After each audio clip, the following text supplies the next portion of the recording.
Hi, I'm Dr. Katrina Namikas. Sorry I can't be with you today, so here's my short video on what I can offer you as a supervisor. Contact details are on there. Please come and see me on Mondays and Wednesdays or just email. And my research interests are particularly in 18th and 19th century Britain, and I'm particularly interested in political movements, democratic movements, trade unions, also high politics in Parliament. So anything to do with protest and fighting for rights. So if you're interested in that, I'm not just confined to Britain and Ireland. I can supervise a wider selection of countries and eras if you're interested in the history of protest. So for example, at the moment I've got 2 students working on the suffragettes in the later 19th century. The other thing that I'm particularly interested in is local and regional history. So what I'd recommend if you want to do really interesting in-depth research for your dissertation and you want to study perhaps a topic that's obvious or has been done quite a lot, if you want to take an original line on that topic, look at the local, look at how your issue or your people or your event was dealt with in a local area. You might want to do community history as well, your local town for example, or your local institution that you belong to. So it's a really good way of thinking about an original slant on a topic and gives you some interesting sources as well. So if you're thinking about doing any sort of local or regional history, come to me.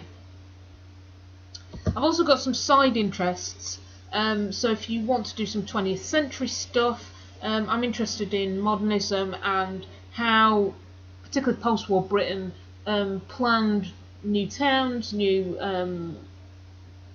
urban areas in response to modernist ideas. And I'm also very keen on maps and mapping and using digital history. So if you want to upskill yourself and think about how you can use maps and digital methods in your research and give you a few more skills in doing that, come and see me. So sources, there's some really good sources that are actually very accessible that you can use if you study some of these topics. So one of my main sources that I use are the Home Office papers in the National Archives.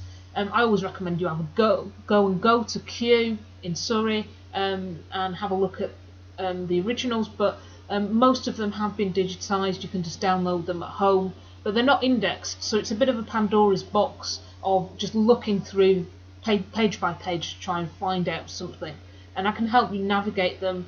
But there's some really interesting stuff about protest, about how the government deals with protest, policing, those sorts of issues in the Home Office papers.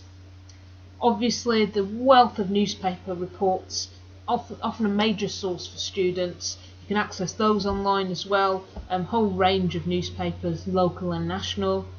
And if you wanted to do some detailed local and community history, the census and parish records are very rich in looking at things like social class and the demography of a place, how it changes over time.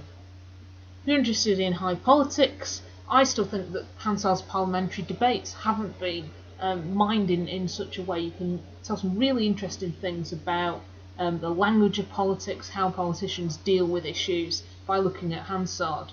And finally, maps are a great way of understanding the place, and another actually underused source. If you're more of a visual, geographic person, I'd really like to supervise something on using maps as sources.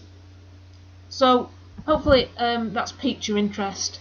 Those are my contact details again, and please contact me and we can discuss some exciting projects.